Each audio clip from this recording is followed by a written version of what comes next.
Pierre and Florent. Yeah, thanks a lot for the introduction.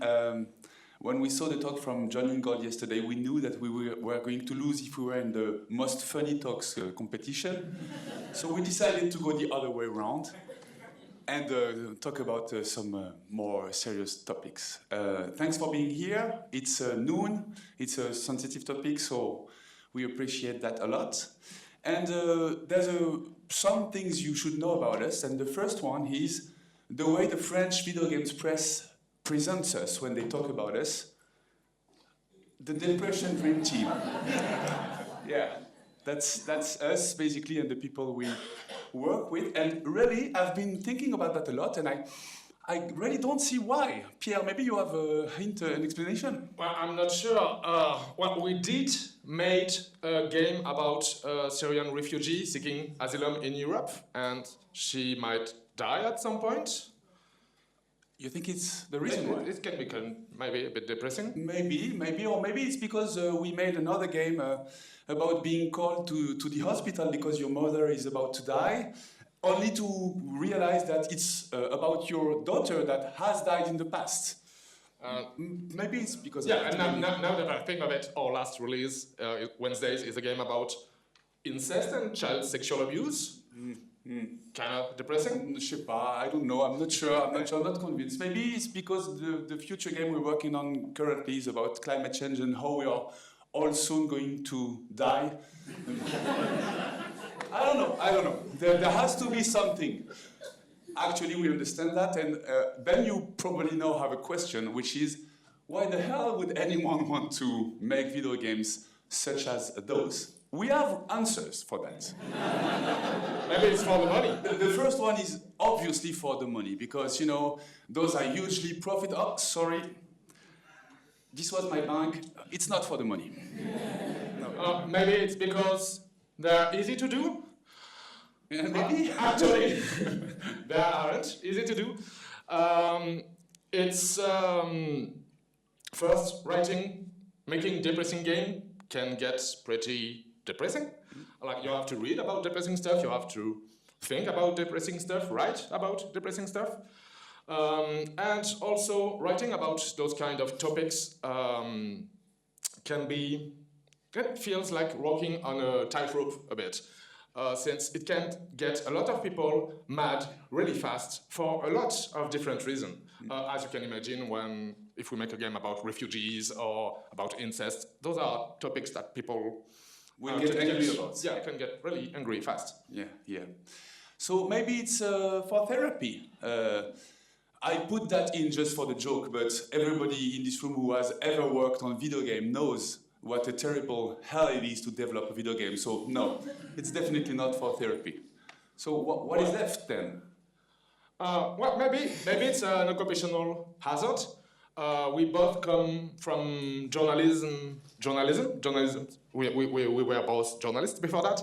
And when you think about it, journalism is basically writing about depressing stuff. So maybe we just kept that when going into video game. Yeah, probably we were a little bit changed by our first profession.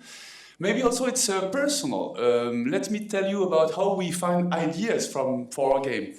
A few years ago, I was in a car accident. I was head up with a truck, and the truck won. And my daughter was in the back. Luckily, nobody was hurt. Everything was fine. But the first thing that came to my mind when I was out of the accident is I should make a game about it. which gave the wreck, so I'm happy about that, but also is a little weird maybe. As for me, I was sexually abused as a child, like regularly, and it didn't prevent me to live a happy life, but it has always been there, and at some point I felt the urge to talk about it, to make something about it, to transform this ugly part of my past into something beautiful and hopeful. And that's why I wanted to make Wednesdays. And while Wednesdays isn't really an autobiographical game, it's clearly about me, about my family, about my friends. Those are my friends, that's my friend. And they might or might not have become characters in Wednesdays. I'm the one on the right, on the left for you. Nice glasses. But also maybe it's a way, making Depressing game is a way to return the favor as artists. When I was a teenager, I was really into alternative comics. I read comics about HIV, about the Islamic Revolution in Iran, about multiple sclerosis or about periods and wet dreams.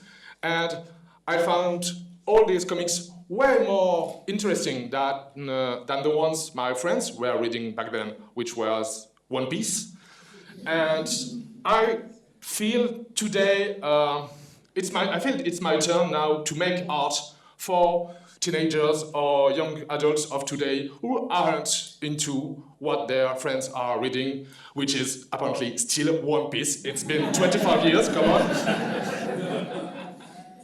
Yes, and you know this feeling when you bump into some art piece that does this incredible magic trick of putting into words something that you've ever always knew you experienced but were not able to articulate. Well, this poem from John Donne has this line, "I am involved in mankind," which redefined how I considered myself as a person and as an artist.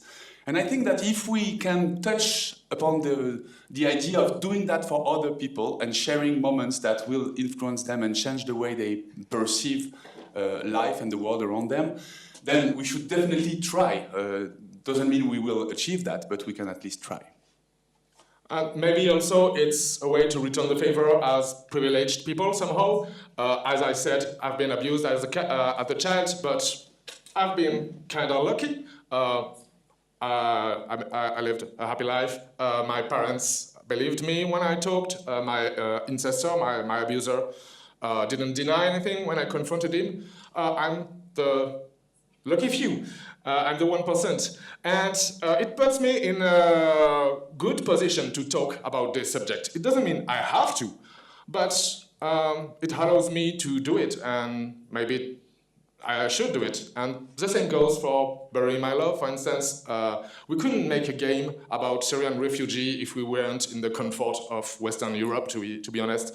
And maybe it's why we should do it, because we can, simply. Especially as we are from France, as our little accents might have told you.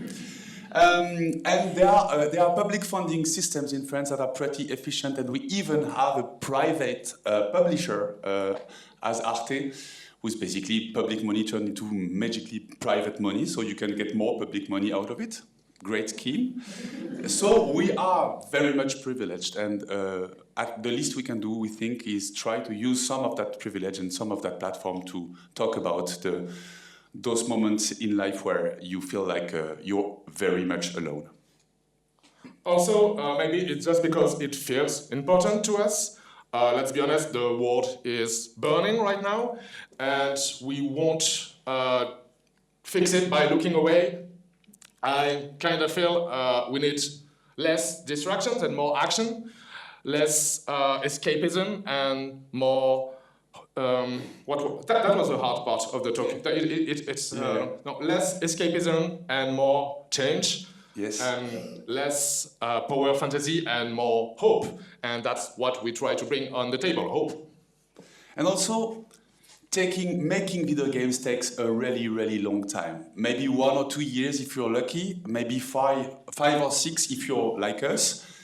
And so you won't make many of them. So you might as well consider doing some of them that feel really important to you. So you have to find what really feels important to you, and to us, it's to talk about those topics.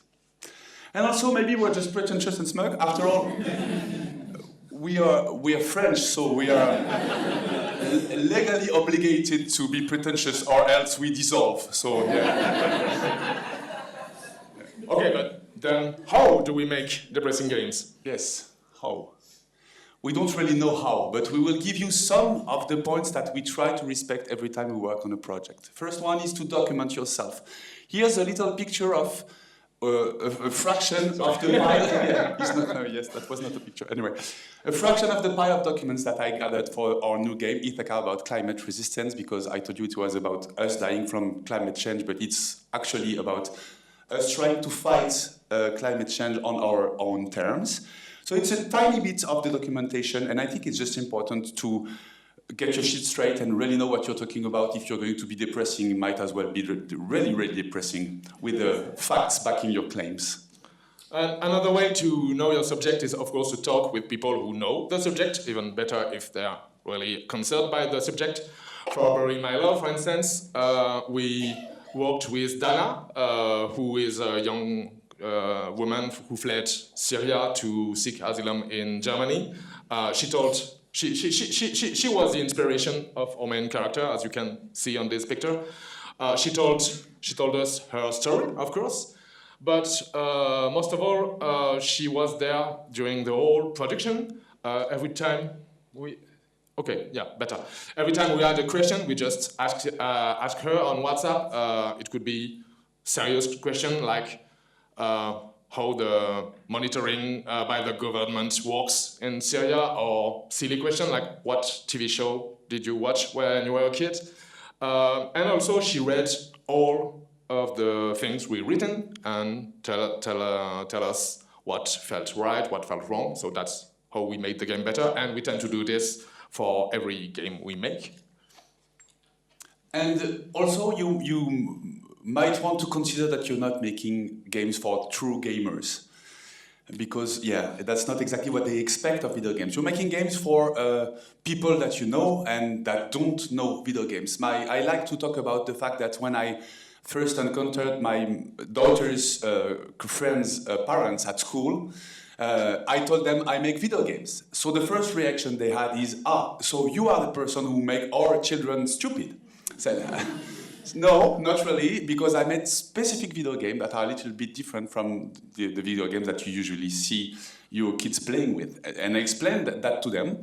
And suddenly they felt like, I want to try those games. I want to experience those stories and I want to explore those topics. But how can I play? And they don't have any Steam account. They don't have any consoles at home. So that's one of the reasons why we try to port our games on mobile, for instance.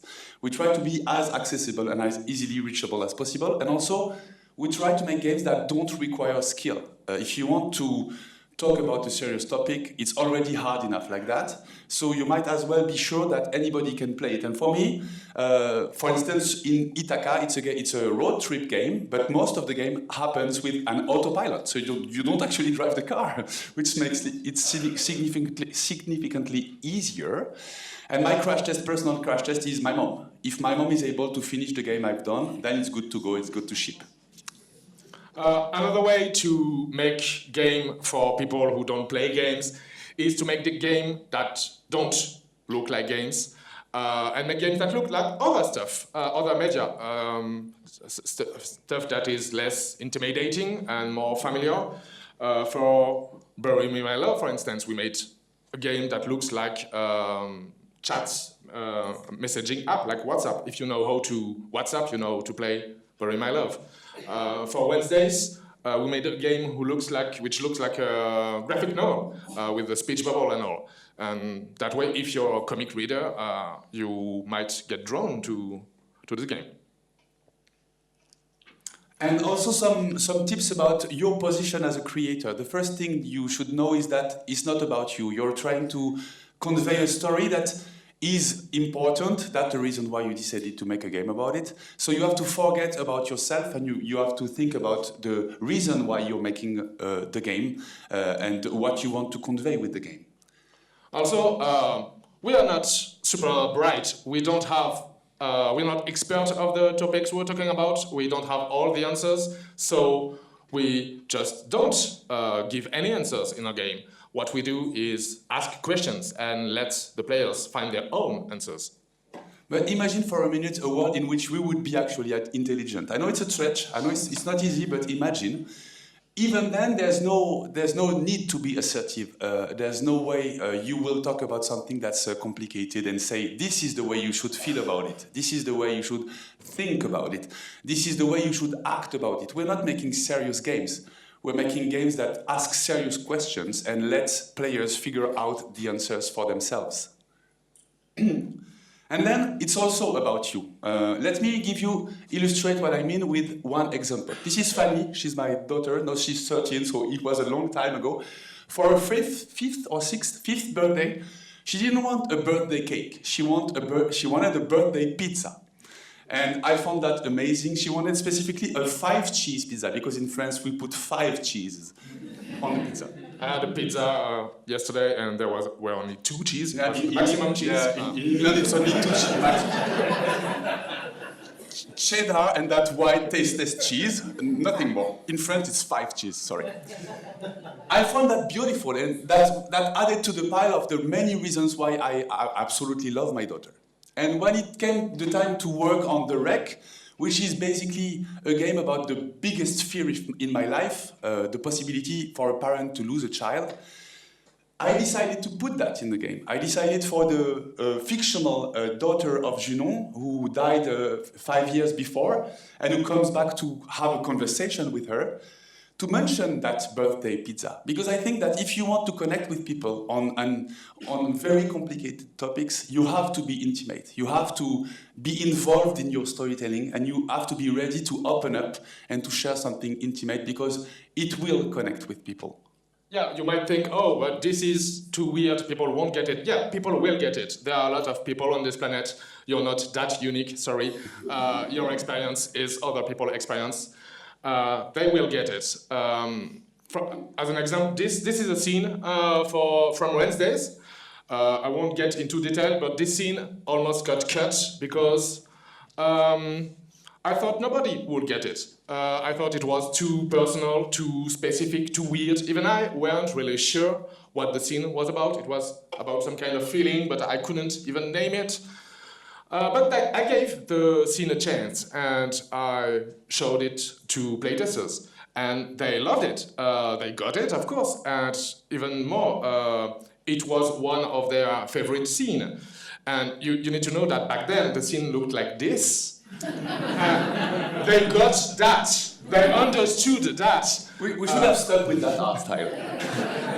Yeah, I'm not sure about the colors, but the naive style is right. So yeah, people will get it. Don't worry. Be weird. And yes, be weird. Leave room for the unexpected, for the messy part of life. We live in a moment in which everything needs to be perfect, and you need to be perfect, and everything pushes you to be perfect, to be a better man, to wake up at 5 a.m., to have a morning routine, and that kind of bullshit. And that's part of the reason why we feel depressed all the time. We are weird, and in that world, actually fucking things up and being weird is a political act of resistance. So if you want to talk about the complicated things in our lives, you must accept that part of your game will be messy and complicated, because that's part of the process. Okay, we are not arriving at the big twist of our talk. You probably seen it coming from miles away, but please indulge us with your biggest gasps. The secret to make a good depressing game is to not make a depressing game. Incredible. We lied. We don't make depressing game. I don't know what that journalist was talking about before. No, me neither. We make colorful game. Look at this. Look at this. Or this. Is it what you would think about if you imagine a game about incest? I don't think so. But incest is pretty dark already. We don't need to add darkness to it. Quite the opposite. If we want to be able to discuss these topics, we need to make them more palatable somehow, and we need to add colors to it. We need to add brightness to it. Yeah, we need also to add funny to it. I don't know about you, but one of the funniest moments of my life was at my grandmother's funeral. And God knows I love my grandmother, and I'm still very sad thinking about the fact that she passed away. But we were so sad together as a family that we started cracking jokes about her.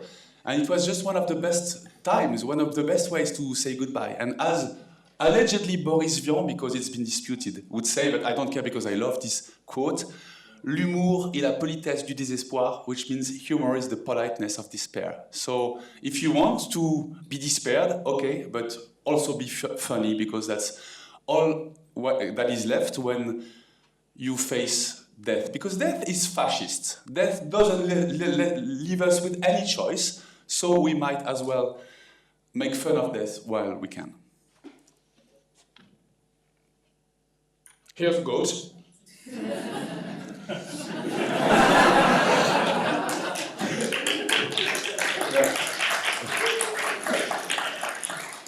Yes, when I decided to make video games, my parents were obviously devastated.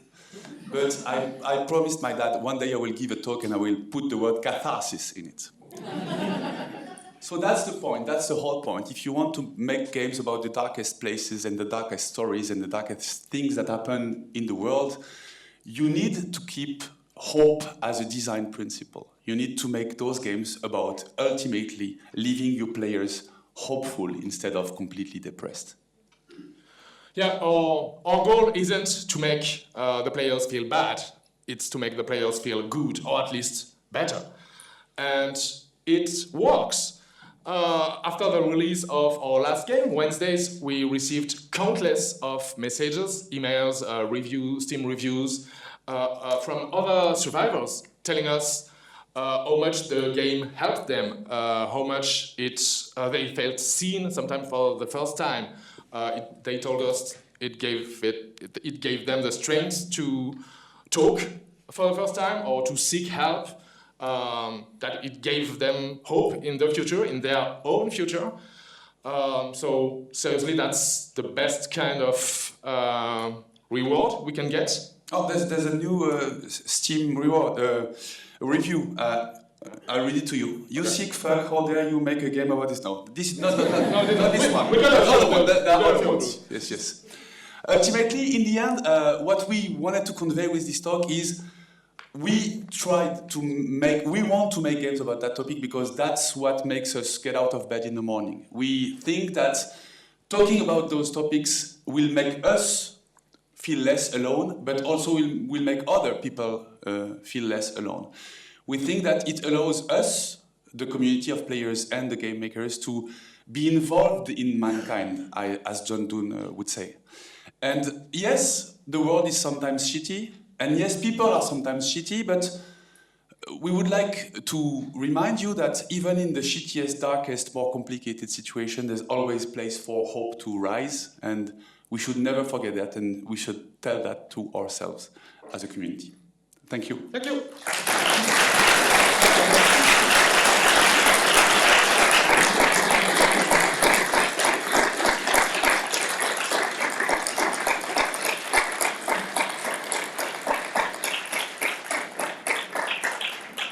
Thank you, Florent and Pierre. I have a microphone if anybody would like me to bring it to them for a question. Hi, so very nice talk, by the way. You spoke about how you put parts, you should make the games a little bit about yourself, and like you should talk about your own experiences and your own life in these depressing games. However, specifically, the game about Syrian refugees, how do you present this very intense problematic without particularly sounding either pitiful or like disconnected, since of course neither of you are Syrian refugees, and I ask this completely out of like very serious, like. Yes, sure. Maybe Pierre, you have an answer for that. Well, we talked humor, for instance, is a way to not sound pitiful or something. But I think the most what drove Bury My Love, it was first an article in a French newspaper where they translated actual WhatsApp feeds from refugees fleeing Syria, and we read this, and it's blown our mind because the conversation on this WhatsApp feed was the same we had on our telephone, except we weren't currently crossing the Mediterranean on a tiny boat. But the tone, the way of the jokes, the gifs, the smileys, the emojis, it was all the same. And the way I wrote Bury My Love, the dialogues in Bury My Love, it's the same way I wrote my text to my girlfriend. A lot of jokes from Bury My Love, because it's a couple, you play as her husband in the game. A lot of them, of their joke are based on joke me and my girlfriend were sharing. So yeah, I hope that answers a bit the question. Yeah, but also we would never have done this game without Dana, without the involvement of someone who actually lived through the experience and who was okay with reliving through it by rereading all of our script. Without that input, we would never have been able to, we would never have wanted to do that game. So that's a mix between getting involved. For instance, some of the silly jokes that Pierre put in the game, he told me it's just something that happened with my girlfriend, and that works. But also fact-checking the general tone and the facts that you tell and the feelings. And Dana often told us, for instance, this sequence, you wrote it as a walk in the park, and it was absolutely terrible to me, so please rewrite it. And we did, so we really worked with her, of course. We have time for one or two more.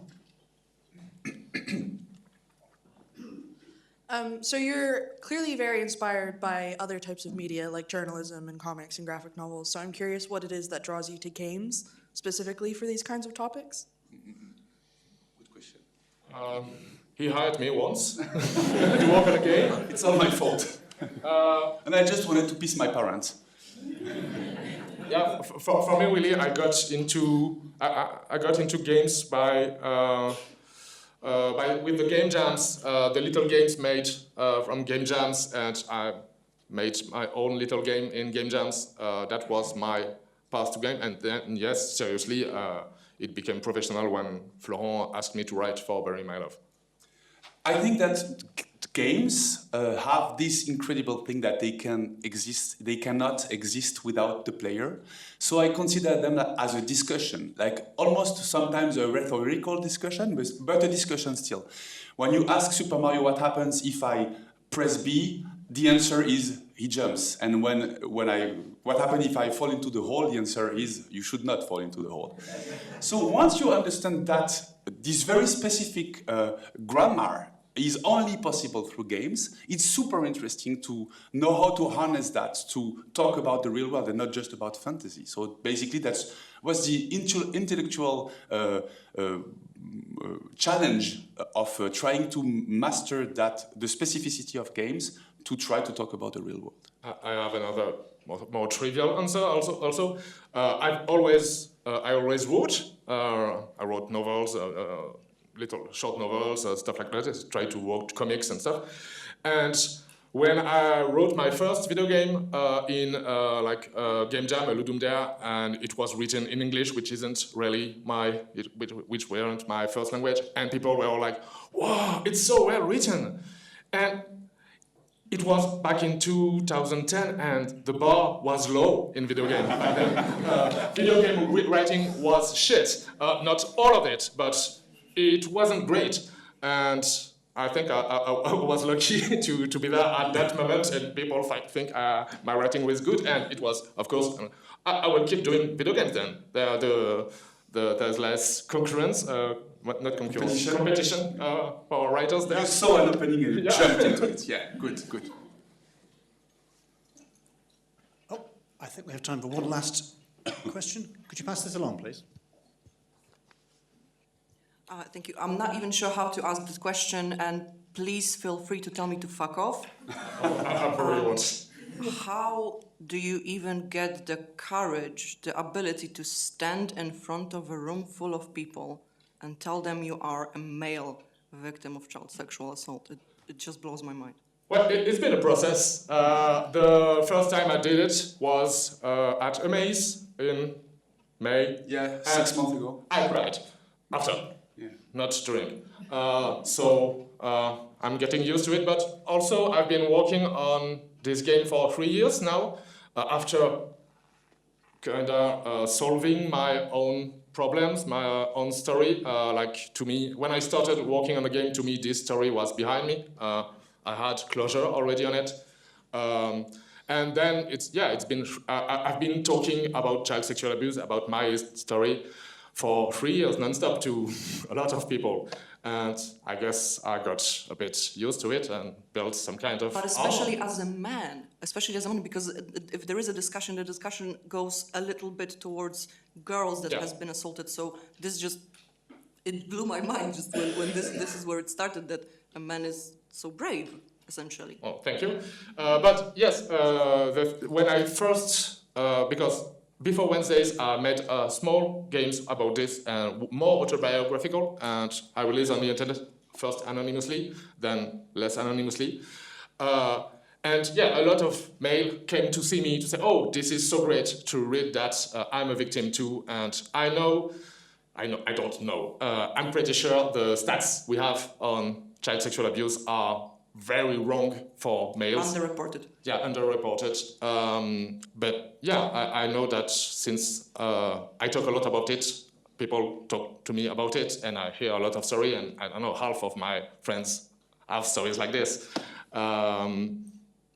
So yeah, no, I just got used to it. Thank you. At some point. And also, you're incredibly fucking brave. Okay, thank you.